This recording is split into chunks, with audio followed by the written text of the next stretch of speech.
Good morning, ladies and gentlemen. I'd like to welcome you all to Natal Computer College's second Cultural Day.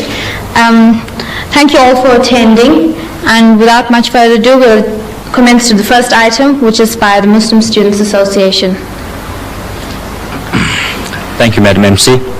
Assalamu alaikum wa rahmatullahi wa barakatuh. Peace and greetings to all of you in the name of Allah.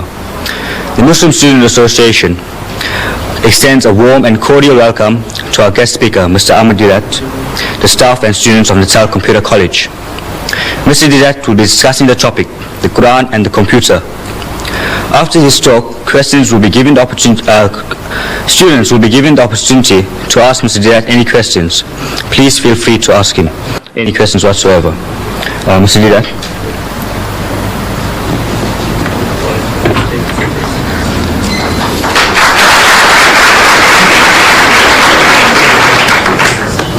Assalamu alaikum wa rahmatullahi wa barakatuh. It means peace and blessings of God to each and every one of you. I feel privileged to come to speak to your computer college, and the subject that I have chosen is the Quran and the computer. Naturally, you are inquisitive, wanting to know that this book of Islam, the Holy Quran, which was revealed 1,400 years ago, did it have anything to say about the computer? Mr. Deidat, you ask, how do you fit in the Quran with the computer? I said, you see, for a long time I myself didn't see it. I have been reading the Quran in a translation form like this one, the Arabic text with the translation, and I have been reading verses, and they gave me some faint idea, but I didn't have a very clear picture until about 1975. How did it come about that I can see this relationship between the Quran and the computer? In 1975, I get a phone call from Zambia telling me that 8 tickets are waiting for me at the South African Airways. I must go and pick them up to visit Zambia on a lecture tour. So I rushed down to the center in Aliwal Street and Smith Street corner, South African Airways, and I go to the man at the reception and I tell him that I have had a phone call from Lusaka, Zambia, telling me that an air ticket is waiting for me. I have come to pick it up. And I know what I was expecting. I was expecting a booklet, coupons. You know what air tickets look like? Those coupons. So I was expecting such a thing like that. So I asked him that, look, I have come for it. So he tells me, he said, see one of these ladies. About a dozen of them were seated in a semicircular form with those terminals, visual terminals. So, see one of these ladies there. How can you see one of those ladies? To me, only one person out of the lot might have my tickets. I know what tickets look like. So I'm asking him, which one? So the way the guy flings his hands, and he tells me, like any one of them. I said, look, I'm speaking so nicely to the man. Why should he be so impolite? Is it because he's a white man and I'm an Indian? But I had no alternative. The way he directed me, I had to go. The first lady I saw was doing nothing. She was sitting at the terminal. I go up to her. I said, excuse me, madam, I have had a phone call from Lusaka and they tell me that there is an air ticket waiting for me. I have come to pick it up. She asked me, what's your name? So I tell her, my name is Ahmad Deidat. She says, spell it. So I started spelling it, A-H-M-E-D, Ahmad, D-E-E-D-A-T, Deidat. While I am spelling, she is typing on the keyboard before her. She said, yes. In other words, that means she's got it. Yes, so what now? So I said, you see, I want to go from Durban to Johannesburg in the evening, on a Tuesday evening. What have you got for me? What arrangements? She said, well, there is one at 6 p.m. I said, right, that suits me fine. Can you book me on? She said, yes. It's done. So I tell her, you see, on Wednesday now, the next day, I want to reach Lusaka at 3 o'clock in the afternoon. That's what my hosts in Zambia told me. I must arrive there at 3 o'clock in the afternoon. I want to be there at 3 o'clock. Now, what arrangements can you make for that? So she typed again on the keyboard, and she's asking me, do you want to go through Maputo or through Gaborone? I said, look, it doesn't matter, as long as I'm in Lusaka at 3 p.m. So she types again, and she said, you see, you are booked on Zambian Airlines, and the other plane, to transfer this ticket to another we have to contact Zambian Airlines. And there is a national holiday in Zambia today, so we can't contact Zambian Airlines. So please come tomorrow. And you can imagine my disappointment walking from near the Mosque Madrasa Arcade to Smith Street and expecting the ticket in my hands, that it was almost within my reach, but not within my grasp. Disappointed. Come tomorrow. So I'm asking the lady, I says, madam, where did you get all this information from? So she tells me this is from the head computer in Johannesburg. I said, you know, when you were trying to book me in at the 6 o'clock flight, suppose there was only one seat left, and there were more than one of these terminals might have been trying to get the ticket. What happens then? He said, no, the first one within the second, he gets ahead, he gets a ticket, and the rest is blank. How does this happen? He said, you see, every computer in the country which is connected to the head computer has access to that knowledge. The head computer in Johannesburg. Everyone with this terminal has access to that. I said, I see. And I came out, walking back to my offices in Madrasa Arcade. While I'm walking back, the thought occurs to me that this is how this Quran was revealed. This Quran. And verse from the Quran, from the 85th chapter, the last verses 21 and 23, the last verses, tells me, بَلْ هُوَ قُرْآنٌ مَجِيدٌ فِي لَوْحٍ مَحْفُوظٍ. That nay, this is inscribed in the glorious Quran from a tablet preserved. From a preserved tablet. Now, if you have a volume like this, and if you want to know what the Quran says about the Quran, you open, just like in a dictionary, in Q, just like in the index, Q, it will tell you everything the Quran says about the Quran. I'll give you examples.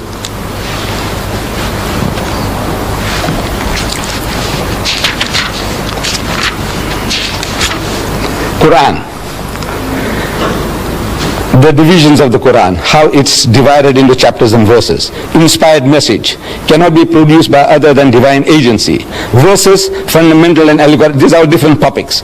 God is witness to the Quran. God's revelation, the Quran. Follow it and do right, the Quran. Respect and attention due to it.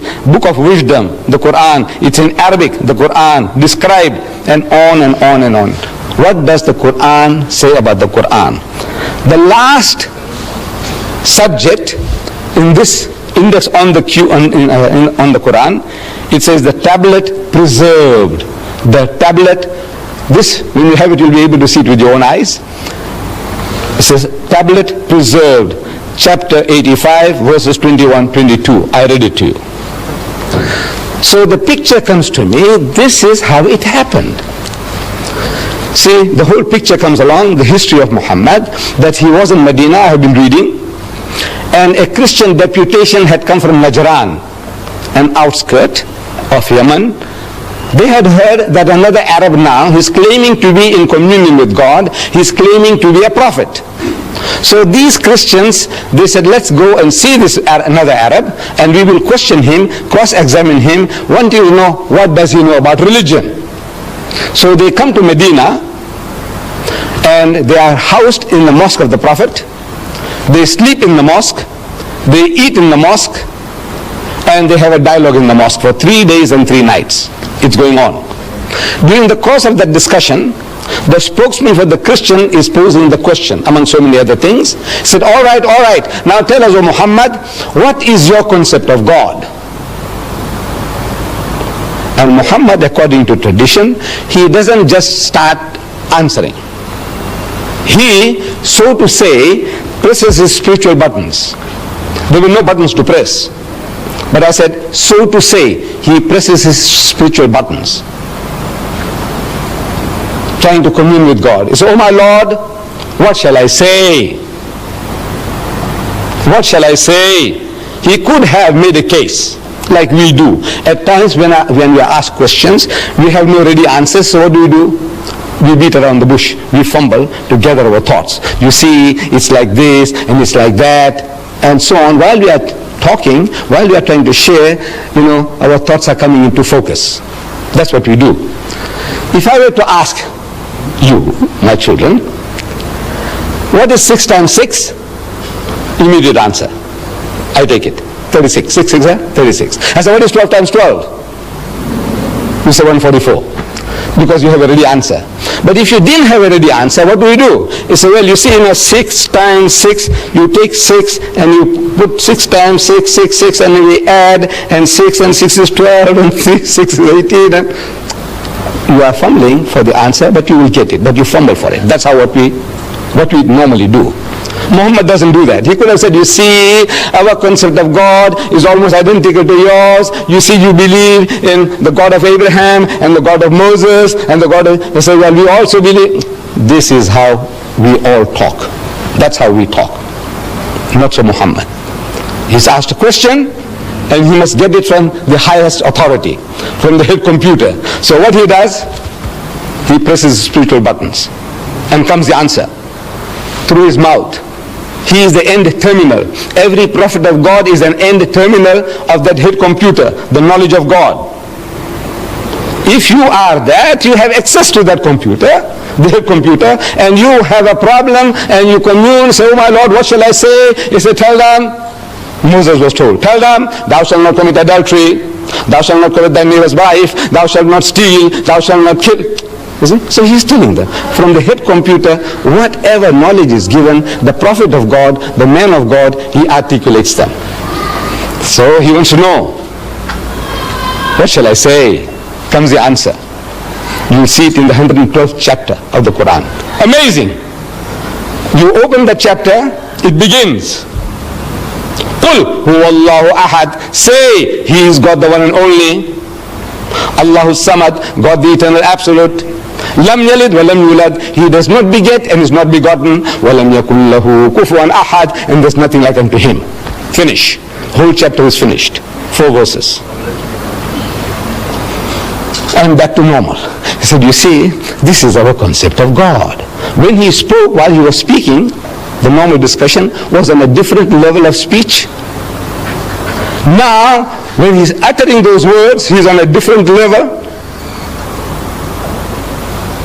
قل هو الله أحد الله الصمد لم يلد ولم يولد ولم يكن له كفوا أحد. And back to normal. He said, you see, this is our... Where did he get it from? He's asking. Oh my Lord. Nobody heard him. Nobody heard him say that. But he's asking, what shall I say? Comes the answer. I want you to see it in this book. It starts, say, he is God the one and only. So why say? A chapter begins, say, he is God the one and only. Why say? Because asked, what shall I say? Comes the answer, say, he is God the one and only.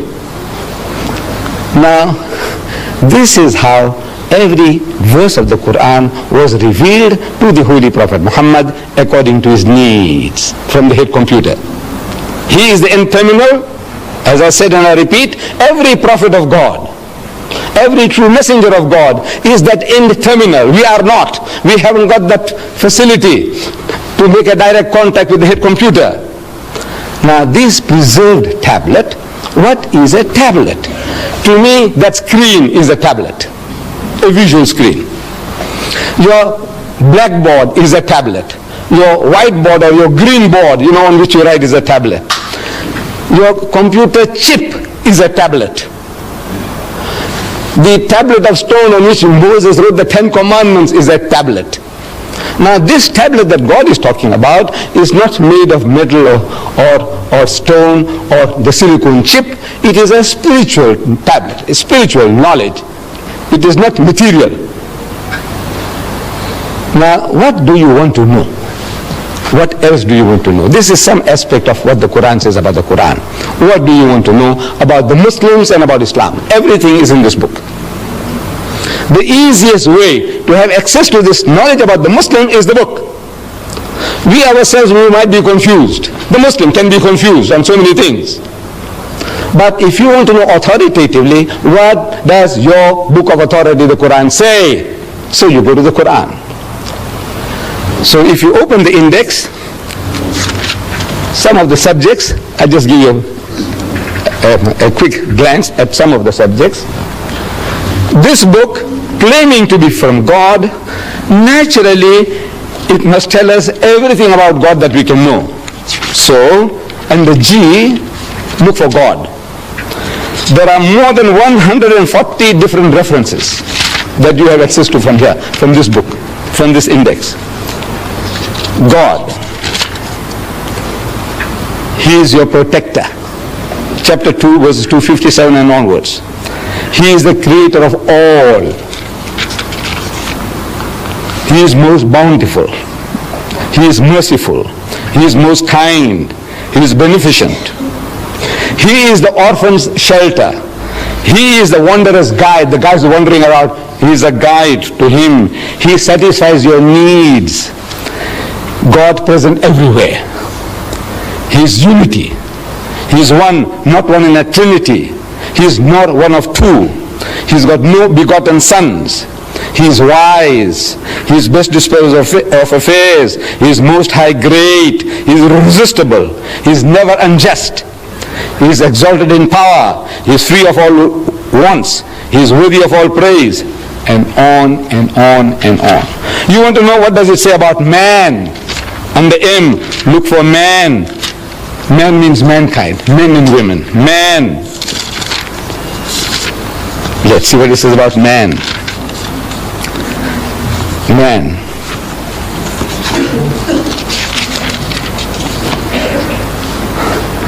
He is tested by God. He is being tested by God. In your behavior, what are you doing? How your mind is working? What you do? Things men covet. Things that men love most. And here, I might ask you, here, man as a male, I want you to tell me, if you can, what does he covet most? What does he love most? What does he want most?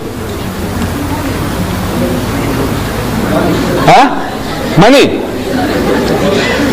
Now don't be afraid, no harm done. We won't disqualify you in your exams. Yes, my child.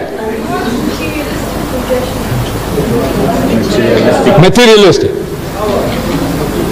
Power. Huh? Huh? Who said that? Who said that? What did she say? Woman. Woman, yes, woman. Look, this is 1400 years ago. This man Muhammad is made to say, things men covet. I want you to look it up when you have this book. You will have this book. Each and every one of you will be entitled to this book free. I will give it to you all free. This encyclopedia. So no use me tantalizing before you. You know that golden carrot, and says, you see, it's there, it's there, it's there. And he says, where do you get it? I say, you see, you go to the Islamic Propagation Center and you buy one. Now I want to do business with you. No, I'm not here to do business. So the Quran says, ذُيِّنَ لِلنَّاسِ حُبُّ الشَّهَوَاتِ مِنَ النِّسَاءِ. So fair in the sight of men is the love of things they covet. Number one, مِنَ النِّسَاءِ, of women. وَالْبَنِينَ, then your offspring, your children. وَالْقَنَاطِيرِ الْمُقَنْطَرَةِ مِنَ الذَّهَبِ وَالْفِضَّةِ, and hoarded heaps of gold and silver, and wealthy land, and horses branded for excellence. These are the good things of this world's life, says the Quran.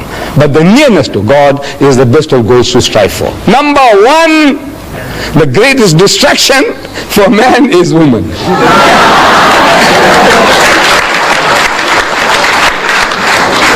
And I'm telling the Westerner, you see, look at the Westerner, he knows this better than us. The Westerner, he knows this. See, he exploits this weakness of man to the limit. Lucien Motors in Smith Street, Durban, they advertise second-hand trucks. But on the trucks that they advertise, there's a woman in the bikini on top of the truck. G Knots, they were in Field Street before, they've gone to North Adine now. G Knots, they sell farm implements, but on the tractors that they advertise, there's a woman in the bikini on top of the tractor. I'm asking, what has a woman in the bikini got to do with a second-hand truck or with a tractor? Now you tell me. Except the man. You know, he'll be enticed to read. He'll be enticed to read because of the woman in the bikini. He wants to know now what about her? So he reads about the tractor, he reads about second-hand trucks because of the woman in the bikini. Then BMW has beaten the lot. It's a motor car, from my understanding, a little better than the Mercedes-Benz. I have had my Volkswagen Beetle 4 times over. You know, I had the first one, 120,000 miles I did, and then next one and next one. Now they don't produce them anymore, those Beetles, you know. Now I had to buy a Golf. First Golf finished, then I had to buy a second Golf, and I got my second or third one now. I'm still not in the market for a BMW. I don't know about you, Mr. Maharaj, Natal Computer College. So, but I see the advert in our daily news, our local paper. BMW motor car, advertised. A picture of the BMW motor car. In front of the motor car, there's a woman in the skimpiest of bikini, what you call the tanga, you know, the G-string.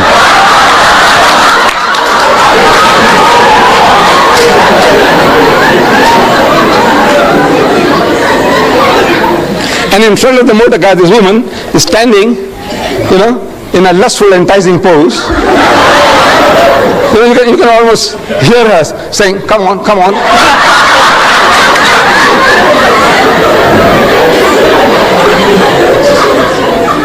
And it is written at the bottom, test drive her now. Who? The woman of the car. Who? Now you see what? I said I'm not in the market for it, but I had to read it. I had to read it. You blame me? I'm 73. Sorry, I've taken you off. Things men covet. You see it there. He's ungrateful. The ungrateful rich man. He is ever ungrateful. Leave out one to another. You know, we do some little favors for one another and we expect some kind of gratitude. Fidelity, faithfulness. One of our South African poets, he describes it very beautifully, the ingratitude of man. He says fidelity, faithfulness, is said to be a human attribute which makes a modern gentleman distinguished from the brute. But that supreme fidelity, inborn in every hound, in every dog, which is the mark of man's best friend, in man is rarely found. This faithfulness, gratitude, the dog shows it. But mankind in general, the most ungrateful of people, one to another and to our Maker. If you are not grateful to our Creator, what is man to man? What? I give you this book, and I expect you to be, every time you say, Mr. Deedat, thank you very much, for that book. I expect that from you? No, I don't expect it. I shouldn't expect, because if I expect that, I'll be disappointed in mankind. I won't do anybody any good at any time. So look, these are all ungrateful riches. Let them go to hell. I said, no, that's not my job to send people to hell. I said, no, I must do my best. I don't expect any reward from anybody at any time. He's ungrateful. He is given to hasty deeds. Everything he does in a hurry, and then he regrets afterwards. And on and on and on. What do you want to know? You want to know about Jesus, open J. Everything about Jesus. You know about Moses, everything about Moses. You know about marriage in Islam, and the M. You know about divorce in Islam, and the D. What do you want to know? Everything on your fingertips. Now this book is yours. There's no bluff. You see, the only thing you have to do is collect these cards. These cards will be given out to you at the end of the talk. Each and everyone is entitled to have a card. Only one, please. This card, you take it to 124 Queen Street, opposite the mosque in Queen Street. There's our Islamic television there in the window. Next door there's our shop there, also Islamic Vision, 124, 126, the address is given here. You go and present this, that's all. You give this card and they give you a book, this encyclopedia of 2,000 pages. How much? How much? Free. The only thing you have to do is take this little amount of trouble to go and give the card to get your book. Give your card, get your book. Now, what you do, suppose you take this card and before you go out, somebody tells you, man, you will get caught with this book. This book is going to capture your mind. It's going to enslave your mind. And if you get terrified, what you do? Tear it and throw it away. There's one book gone. Just tear it and throw it away. But you owe it to yourself. You owe it to yourself. There are in the world today 1,000 million Muslims. Just from the point of view of knowing how their minds are working, just from that point alone, you want to know what does his book say about what and what and what. The guy, the Muslim fellow who comes to you, you make an appointment, and the guy turns up late. Now, we are I don't know, most especially we black people, Indians, Africans, Coloureds, we are all, Muslim or non-Muslim, we are all not punctual. Generally, we are a very unpunctual people. We don't value time. But now if the Muslim fellow lets you down, you see, he has something to beat him with. And he can't fight back. You ask him, he says, you Muslim? He says, yes, I'm Muslim. He's very proud to say he's a Muslim, yes. And you're late? He said, well, he said, wait. You are going through a special training of punctuality. Once a year for 30 days, you are so punctual to the second, to the minute. In your fasting month, you fast? He said, yes. You fast? He said, yes. When you break your fast, when do you break your fast? Certain fixed time, right? He said, right. And you wait with the watch on your hands. Or in the mosque you wait for the muazzin to give the azans. Allah, immediately you break your fast. Right? Or in the old days, I used to live here as a young boy in Prince Edward Street, and we wait. You see, when the azan, the time for the breaking of the fast or the time for the evening prayer comes, they switch on the light of the minaret. And the children are waiting in all the street corners. They watch for the light. And they start shouting all over. We used to hear those days. It says, Batti Silgi, Roja Choro. It says, the light is on, break the fast. Light is on, break the fast. And everybody starts. Straight away. No wasting of a second. Right? For 30 days you did it. To the second. And you can't meet an appointment.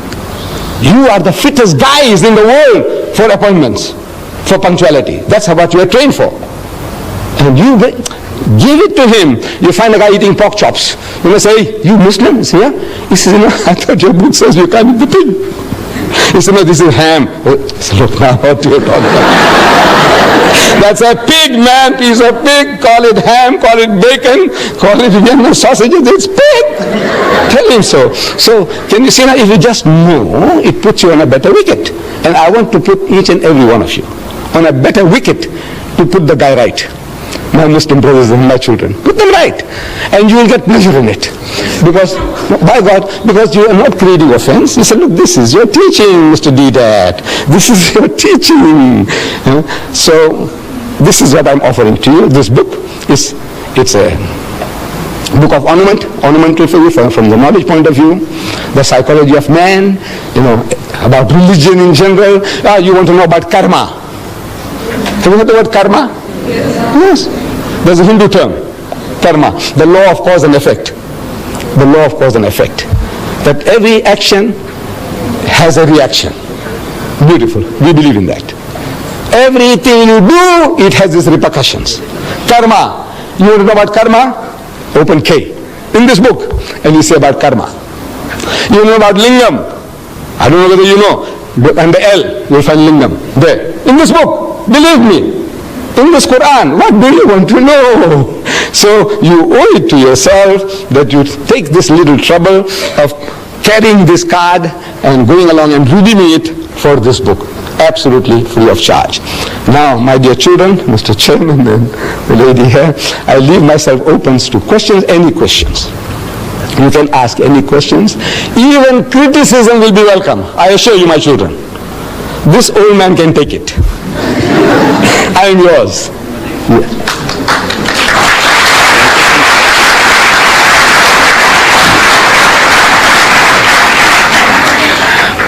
Thank you, Mr. Deidat, for that rather enjoyable and enlightening talk. Please feel free to ask Mr. Deidat any questions whatsoever.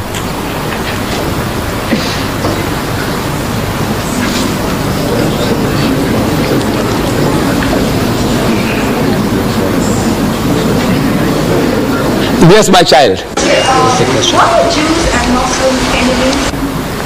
If you come a little closer, please don't be shy. Please don't be shy, so that the camera can also catch your question. If you don't mind. No harm done. Okay, what are Jews and Muslims enemies? Are the Muslims and the Jews, are they not enemies? Why are they enemies? Oh, why are they enemies? Yes, thank you for your question, ma'am. Now, we as Muslims and Jews, or Muslims and Christians, or Muslims and Hindus, we are not enemies to one another. But we are at war. The Jews and the Muslims are at war. What are they fighting about? They are fighting for a piece of land called Palestine. My brothers, the Arabs, they say Palestine belongs to them. My cousins, the Jews, they say Palestine belongs to them. It's a battle for the land. We have between brothers and brothers. Brother, they're all, among us especially. Father dies, and you find that this estate can't be settled. They must go to court. They must go to court. The dividing the shares, the inheritance. There's a war after war. Every Indian, I'm talking about the Muslims. You see, I don't know about the Hindus so much. But I know my own people. You have to go to court. You have to go to court. So, this is brother and brother. We are brothers and cousins now. And both are claiming the same piece of land. What are the rights and wrongs of it? Now that is something that we can discuss. We can talk. For example, I'm talking to the Jews. I say, come and talk to me. I'm talking to the Jews. I've spoken to the University of Cape Town. I've spoken to them here at the Natal University. I have had so many discussions with them. I have written a book, Arabs and Israel, Conflict or Conciliation, and I sent it to every influential Jew in the country, in South Africa. The reaction was, they want to kill me, they want to bomb me. I said, come, talk to me. So I got it all recorded, when they phone up and they use abusive language and what they're going to do to me and all that. I said, come man, talk. Because my book says, call them. Call people to a dialogue. Come, let us talk. See if we can see reason. So it is not Muslims want to kill Jews or Jews wanting to kill Muslims. Because we have lived together, Muslim and the Jews, for over 1,000 years, no problem. You see, in Spain, the Muslims ruled Spain for 800 years. And the Jews were the second highest in the hierarchy, doing work among the Muslims. The greatest achievement of the Jews was by the Jews in Spain and the Muslim rule. And for 1,000 years, when the Christians were persecuting the Jews, and when they ran for shelter, protection, refuge, they went to Muslim lands. And every Muslim country accepted them with open arms. Sa'ahlan wa sahlan. It's a family and plain, come and live among us. We are the children of the same father, Abraham. Abraham had 2 sons, Ishmael and Isaac. You are the children of Isaac. You are the children of Ishmael. As such, we are brothers. Come, live together. And they lived for 1,000 years, not a single riot against the Jews, not a single, nothing. The only time the problem started was with Palestine. When the Jews, they went to seek shelter there, and they went and they filled up, and then they said, now we will take over. For the first time the Muslim wakes up to the reality. He says, now everything, this guy is going to take it over. Inch by inch, the guy's got in. Now he's got the backing of the Western nations, and he's technologically more advanced than the poor Palestinians. illiterate, ignorant people, and he says, now these are easy meat for them. So now they wake up, he says, no man, this is not right. So this conflict from 1918 onwards, prior to that, no problems between the Muslims and the Jews. Any other question? Yes, my son. What's your opinion on satanic verses? Well, as the word says, satanic. The guy is satanic. The guy who wrote the satanic verses is satanic. You see, the trouble is that bulk of the people, nobody has really read the book. In the Royal Albert Hall, I went and spoke about that book of Rushdie. 6,000 people. And I made the chairman to read the introduction. There's a poetic introduction, a quotation by Daniel Defoe, some literary man, his quotation about the devil. So I made the chairman to read it from the satanic verses. And the chairman read it and is asking 6,000 people, anybody at any time has read this? Or you have seen it anywhere, or you read anywhere? Out of 6,000 people, one guy put up his hand. Where? In the satanic verses. Then I'm asking the people, the audience. I said, you see, Rushdie has something special to tell about you Londoners. I said, on the very first page, he calls you all bastards. You Londoners are all bastards. Do you know that? No. I said, Londoners, I said, whether you are an English Londoner, or a Pakistani Londoner, or a Sikh Londoner, or a Hindu Londoner, you are a Londoner, you are a bastard. Shocked. I said, look, what have you been reading? You say this book is very good. I said, come on, talk to me. Then, of course, it was more than an hour's talk. I'm giving him what he says about Rama, what he says about Sita. Did you read it? He says, no. I said, you were going to kill him, you. What is about you white people? The whole white race. It says white women, no mine, fat, Jewish or non-differential. White women, I can't say. There are other words. What they are good for. I can't. But I said, now you talk to me. You want to know? I said, you white man, you know what he says about your mother, your wife, your sister, your daughter. You Jew, you know what he says about your mother, your wife, your sister. I want to know what are your reactions. Then this is what he says about Rama and Sita. This is what he says about all of your whole white race. And on and on and on. The filthiest, dirtiest book in my life I ever came across was the satanic verses. Really satanic. Keep away from it. From the price point of view, at one time it was costing 15 pounds. That's 75 rands. You want to waste 75 rands on that? It's about 540 pages. 75 rands. Here I'm giving you, my son, 2,000 pages free of charge.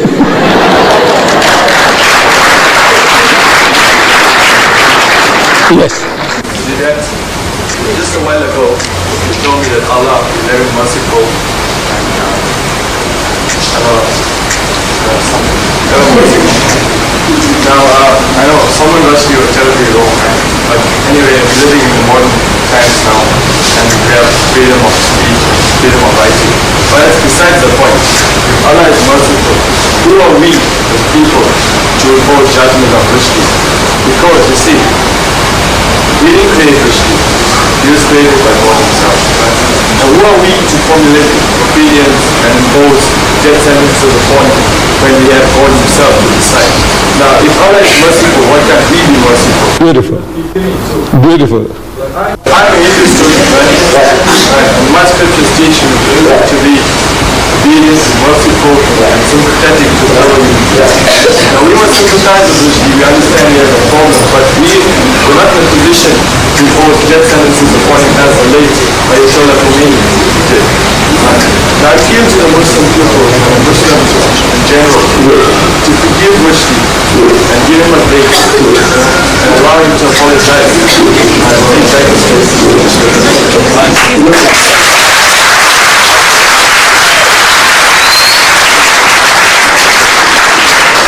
My son, very beautiful thoughts. God is merciful and we are expected to be merciful. He is just and we are expected to be just. He is beneficent, we must be beneficent. Charitable. He is holy, we must be holy. That is the teaching of Islam. That is the teaching of Hinduism. It's a beautiful teaching. But now, we are also told to respect one another. Now, ask you, what is your name? So you tell me, I'm Mr. So-and-so, Naidu, or Padyachi, or Mudli, or Governor, whatever. They say, yes. I knew your great-grandmother. Because a lot of people, I know their grandfathers and grandmothers.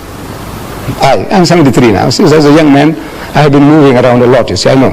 So I said, yeah, your grandma, yeah, man. Weekends at stage, she used to live there, you know. You know, she was the biggest whore. I said, you know, she was international, not only for Indians. Now, if you punch me in the jaw, have I a right to blame you? I said, what am I doing? I'm asking for it. Am I not? He said, what am I doing? Talk, man, talk. Talk nicely about everybody. You swear my mother, look, you can call me anything. I'm big enough, I told you. I said, this old man can take it, if you remember. You know, I said, ask any questions, even criticism will be welcome. I said, this old man can take it. I stand by that. But now you come along there while you're asking me questions and you swear my mother, you know, at this stage, I will punch you in the jaw. By God. No, I'm not. I'm talking frankly. My mind is still 16. In my mind, I'm still 16-year-old. I know my body belies that. You see, but my mind tells me I can give it to you, and I will punch you in the jaw. Maybe I'll break your jaw and also break my hand, because it's gone too soft now. It's not what it was before. You see. But now this is the natural reaction of anybody. You swear my mother?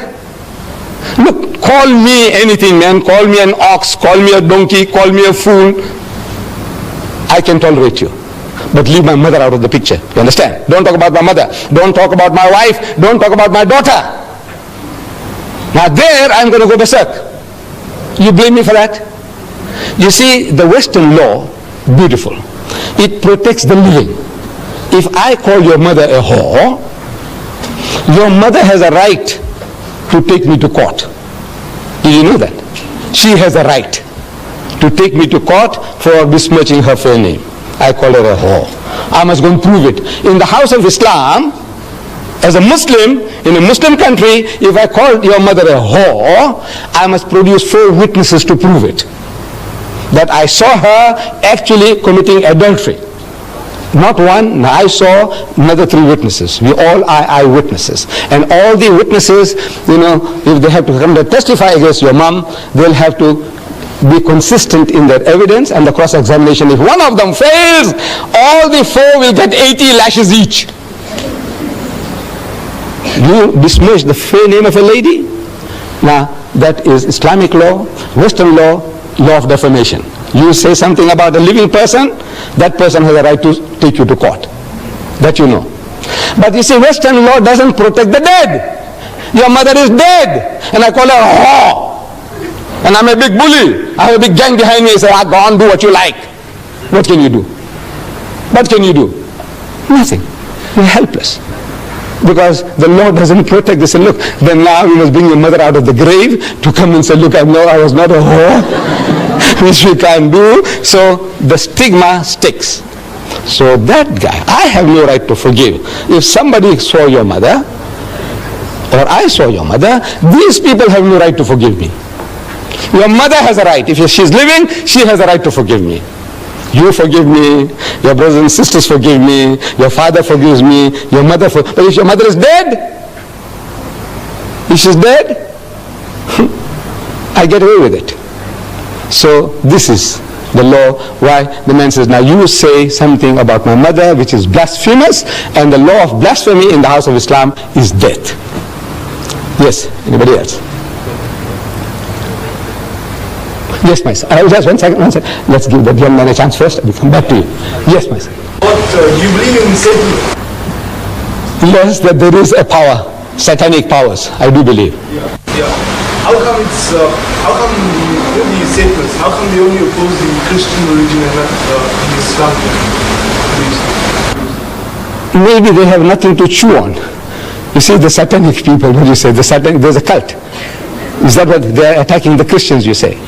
Right, because they come from Christian background. Sit down, my son. You see, they come from a Christian origin. All the Satanists, they were not Hindus. before they became Satanists. They were not Muslims before they became Satanists. What were they? The background, Christianity. So in other words, they come from that background, they know more about their background, so they attack that background. I think that is the answer. Why would they want to attack the Christians and not the Hindus, not the Buddhists, not the Muslims? Why? I said, no, they have no knowledge about Buddhism, Hinduism, Islam. They have no knowledge, but they have knowledge about Christianity, so they can play on that. I think that is the reason. Yes, my son, you had something. Why do the Muslims wear a hood? Why do they wear a topi or whatever you want to call it? This is, from the religious point of view, in our relationships with God, it's not a necessity. This is not a necessity. But in society, we need an identity. Suppose I meet you in the street, I might think that maybe he's a Tamilian, and if I knew how to say good morning to you in Tamil, I would have said it. Otherwise, now I'm at a loss. That the other guy, like me, who looks like me, the Banya, they are my cousins. See, we are the same race. Banyas and me, I am a Gujarati Muslim. The Banyas are Gujarati Hindus. In our complexions, we are the same. The Banya Hindu and the Banya Muslim is the same. We also have the same surnames, if you know. Muslim Patel, Banya Patel. Muslim Desai, Banya Desai. Muslim Bhula, Banya Bhula. I'm sure you have come across. Right. So what is all this? No, actually we are one people. Now when I see the man in Grey Street, I'm telling you, frankly, I pass the people in Grey Street and a lot of people, they smile at me. Now I don't know whether the guy is a Banya Hindu or a Banya Muslim. I don't know. So I also smile. Because I can't make out. Because I keep on seeing them, the face becomes familiar, as if I know the guy. But now what shall I say? Shall I say Namaste? Shall I say Ram Ram? Shall I say Assalamu Alaikum? I said, what shall I say? So because I'm not sure, I also give a big smile. Now in the West, my people now, because of this problem, they start saying hi, you know, you're 100% okay, you know, hi, you can't say salam babu, salam bhaiya, or you can't say, you say hi becomes universal. So we wouldn't like to lose our culture and tradition. I like to wish you, my son, whether you are an African Muslim, I say assalamu alaikum. If I see you are an Indian, I say assalamu alaikum. Anybody, I go to China, I see somebody, I say assalamu alaikum. And that's an open door for us. So as soon as I say assalamu alaikum, I go to a strange place, Hong Kong. I've been there, Hong Kong, Singapore. And you see anybody say assalamu alaikum, I says, you know, I come from South Africa. I would, where is the mosque? I say, come, I will take you. Otherwise, I'm asking, excuse me, where's the mosque? So what's that? I don't know, I'm like a fish. If I recognize somebody, immediately assalamu alaikum, and his heart and home are open for me. It's like an open sesame, you know, this headgear. So I said, now, for the purpose of recognition that I may wish people, I want my children and my people to have an identity. That, you know, we can wish you assalamu alaikum, it's wa alaikum salam, and immediately it's a bond is created, immediately. I give an example in the tubes in London. I've been sitting so many times, a man across from me, you know, sitting face to face, in the train, in the tubes. And you dare not open your mouth. You don't know how to start. Because it's, excuse me, when you come, look, among us, it's so easy, by God, it's so easy. If I say, assalamu alaikum wa alaikum, so where you come from? So he tells me, I come from certain place. He says, I come from South Africa. I say, where? Where are you from South Africa? He says, Durban. I said, what do you mean Durban? I come from Durban and I haven't seen you. He said, no, I live here in Springfield like this, like that. Immediate bond. Where you come from? He said, Pakistan. I said, you know, I was also in Pakistan for 3 years. You know, I was in, bond, immediate bond. But now, the other guy, because they're not used to that, as soon as I ask, he says, where you come from? He said, well, that's your business. Is that your business? The other guy, I can ask him immediately our culture. He said, are you married? This young fellow here. He said, no. I said, well, what's wrong with you? Huh? Come on, I'll show you now. There's Mr. Deedat's daughter. No, this is our culture. Are you married? Yes. And the children? Look, this is to us like we are all open book to everybody.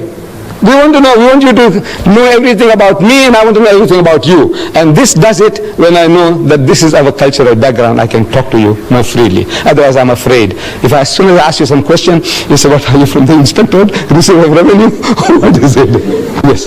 Yes, a lady, yes. Why don't females go to mosque? Yes. Why don't females to the mosque? Yes. You see, the mosque, the obligation to pray in the house of Islam is on everybody, male and female. We are all obligated. Fasting, same. Pilgrimage, everything that the man does, the woman does. Everything, same. But there is what is called a segregation of the sexes in the house of Islam. Like among the Africans, it's a shamipa. Respect for womanhood. So the man comes along into the kraal, the men go with the men, and the women go with the women. Now in our culture, it's the same.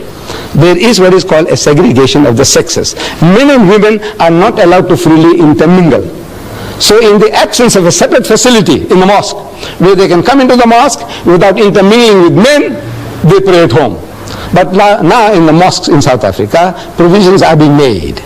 Where you have a separate entrance for the ladies, separate ablution facility for washing, toilets, everything separate. They are in the mosque, yet out of the mosque. In other words, what is forbidden is free intermingling. In the house of Islam, means in our teaching, no Muslim man has a right to be alone with a woman who is not his mother or wife or sister or daughter. Everybody else is to keep them at a respectable distance. If I was going to Johannesburg, alone in the car, I need company. If I see you, my sister, my daughter, you standing by the roadside, trying to thumb a lift, my religion says don't give her a lift. Not because you are an African. Even a woman of my own race, don't give her a lift. But if she is accompanied by a man, maybe her husband, maybe her brother, maybe her father, it's an act of charity. Come inside, I'm empty, where are you going? I'm going as far as Newcastle, it's all right, get in. Free. It's an act of charity. But if the woman is alone, whatever race, my own race, they said, don't give her a lift. Why? Because it is a challenge to man's manliness if he doesn't make some suggestions. This is man, any man, every man, unless he's a hypocrite or something else wrong with him. A man is a man. He has a woman beside him and is traveling alone now. He wants to know, are you married? He says, no. Have you got any boyfriends?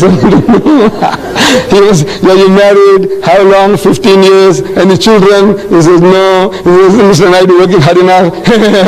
Big joke. This is man, any man. See, every man is like that. So therefore, this is now, look, before that thing happens, this old man, I'm talking about this old man himself. Look, before that happens, you see now, you are nice and jovial, you're smiling, I say some small joke and you laugh like hell, in the car. To me, this woman is game. She's fair meat. This is man, any man, every man. So, Islam says, keep him at arm's length. I must keep you respectfully at a distance, and you keep me at a respectable distance. This is the reason there is no free intermingling of the sexes. Yes. Yes, my son. Deidat, with all due respect to your religion, may I know what is the purpose of circumcision? Because I mean, now, if I were to join your Muslim sect as such, that hurts. Right. Agreed. The young man wants to know about circumcision. I know that is the biggest barrier, in we getting converts. The man says, man, I agree with you, everything is fine, I said, look, man, you mustn't eat the pig. He said, but what's wrong, man? I said, well, I'll reason with you. He said, well, I can see your point. I said, look, you mustn't drink. He said, but uncle, a little nip or a tot, man. I said, look, my son, these are the dangers. He said, well, I can see your point. I said, no, don't be promiscuous. Don't go along and dance with other people's wives and daughters. I said, but what's wrong, uncle? I said, look, I will reason with you. And he says, uncle, I see your point of view. But now, you agree with everything. And I said, now, circumcision. That's hard. So now I said, now what is this? I said, my son, this is for your own benefit. Look, now I'm talking about yesterday, the day before yesterday, it was in our local paper. Cancer, the cervix in women. which is a killer among women. Cancer of the womb is a killer of women. 85% of all women who suffer from cancer of the womb are wives of uncircumcised husbands. Problem. I went to the R.K. Khan hospital some years ago. I had a problem. And I'm sleeping there on the bed. So this our culture. So you say, you, what are you here for? What are you here for? What's your problem? What's your name, Mr. Reddy? So he tells me, so uncle, it's, it's like this, like that. And what? He says, problem with the foreskin, circumcision. Next to me is a young boy, schoolboy. I said, what's wrong with you? He said, no, nothing wrong with me. I said, no, I want to know what brings you here. Why are you here? So he says, you see, uncle, difficult. So he's telling me, actually he's got constriction. He must be circumcised. He's also ready. Look, no insults upon the ready. There are reddies here, so many. It's just coincidental that the guy next to the wall was a reddy, grown-up man. This guy was a reddy. Across the aisle, Hindustani gentleman about 50 years and more. So I go up to him. I said, Bhaiya, what brings you here? Why are you here? So again, he's in turmoil, he's in torture. He's trying to tell me. He's got a problem. He must be circumcised, otherwise the skin has come in the way. I said, I'm telling the nurses. Look, you see, as you see me, I enjoy talking. So I say, your husband, is he circumcised? He said, no. Your husband, is he circumcised? He says, no. I say, hey, you got a problem. I said, tell them all to be circumcised. Not for religious reasons. I said, as much as we are vaccinated, for what? Our government tells us, according to the health regulations, that if you're vaccinated, there's less likelihood of you getting smallpox and this and that. Diphtheria, anti-diphtheria, this thing, all that, they do it to you for what? To save you. They give us vaccination, inoculation against smallpox, typhoid and all that before you go overseas. What for? They hate you? No. But for your benefit. So now this circumcision, I said, if I came into power in this country, I will pass a law, circumcise every male child in the country, Indian, African, colored, white. Nothing to do with religion. I say for health reasons. I say 85% of my children, my daughters, who are married to uncircumcised husbands, they are suffering from cancer of the womb, a killer disease among women. I say, just to save that, there are so many other philosophical aspects. You come and see me, and I will give you further details, which I can't share with you here. But I said, now, just that alone, 85% of the women who suffer from cancer of the womb are wives of uncircumcised husbands. I say, circumcise everybody. It's that operation. You know how easy it is. You see, previously under primitive condition, the septic, this thing lasted for a long time and you suffered. Man, I had a young man circumcised on a Sunday morning, and Monday morning on a bicycle he went to work. It is as difficult as that. Sunday he gets operated on, and Monday morning he's riding a bicycle, he's making deliveries. Yes, my children. Anything else? Yes, my son. Satan is a Christian most because Christians, the background of Satan are from a Christian background. But wouldn't you state, looking at the Bible, that the reason why Christians are attacked is because of the conflict between God and Satan and the ultimate prophecy of the ultimate defeat of Satan by God, which is shown in the Bible? I didn't hear the detail of your question, but I think it's again about God and Satan. I think if you come a little closer, please. I'm sorry. I can't hear too well from that distance. Yes. That when maybe asked you about Satan and Satan and Christian, right? You stated that Satanism. Satanism and Christians. You told me that Christians are attacked mostly by Satan. You said that Christians, that Satan is the background is from Christians. But looking at the Bible, wouldn't you state that the more the reason which it seems better looking at the Bible is that God and Satan always were in conflict with each other, and there was prophecy that Satan would be ultimately defeated by God. Wouldn't you say that that is the reason why Satan is trying to Satan? I don't know really Satanism, what is the philosophy, why they are out to promote Satanism. maybe Satanism gives them that freedom to do anything and everything which religion doesn't allow you. Hinduism won't allow you this thing, that thing, that thing, you won't allow you. It tells you, no, thou shalt not commit adultery. Hinduism says that, Islam says that, Judaism says that, thou shalt not kill. We have certain common denominators. But now, as soon as the person starts straight-jacketing you, as a Hindu, as a Muslim, you want to be free to do what you like. You want to behave like an animal. You want to behave like a pig. People want to behave like pigs. So now the best thing is to disown. So it's to disown religion altogether. And they said, now this is a new cult, they call it Satanism. But now the battle is with us. Every individual, we believe that we have all got this propensity for evil.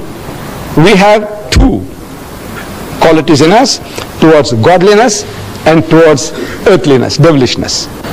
So the battle is on in all of us, everyone. The Holy Prophet Muhammad, he described this situation beautifully to his companions. While they are around him, he's telling them that shaitan, that's Satan or devil, shaitan courses through the body of man like the blood. He's passing through you. He's each and every fiber of you. He permeates you. Everybody. Shaitan, man means mankind. Shaitan courses through the body of man like the blood. It's imperceptible. It's there. Your blood is moving and going and doing the job without you feeling that the heart is pumping and now supplying blood to the brain to allow me to think.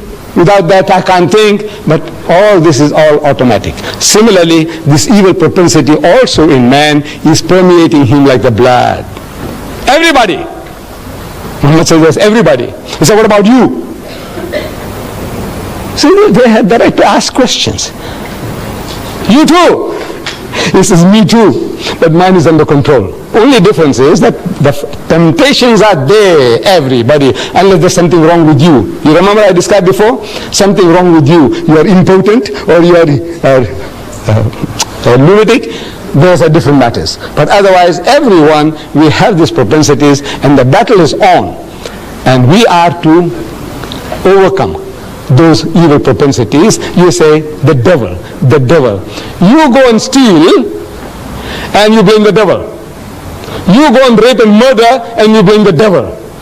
I want to know whether the devil came to you with horns, with a tail, with a barbed hook, with a ruddy complexion, and he told you to go and rape that woman. Did he? No. What is this devil you're talking about? It's you yourself. You are that devil. You are that Satan. But now very easy to pass the buck, blame some other guy. He told me to do this. And who told you? Did you see him? Did he whisper in your ears? What did he say? Did he speak to you in English or Zulu? That's Satan you're talking about. What did he tell you? In Tamil? What did he tell you? So this is like a good thing, passing the buck. The thing is, it's with you, in me, in you, in me, and we are to give battle to these forces through the guidance of God. Whatever God tells us, he says, no, I shall not do it, I'm programmed.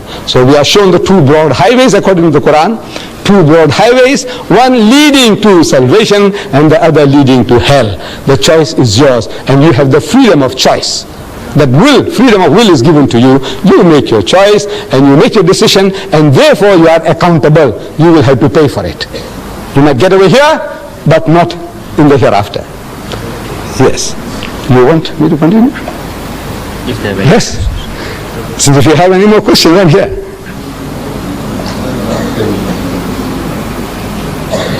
You have had enough. All right.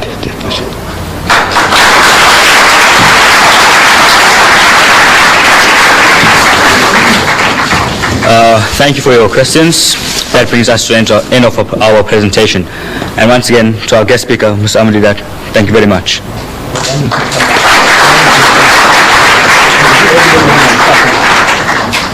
Thank you, Ms. Deidat, for a very enlightening and interesting speech.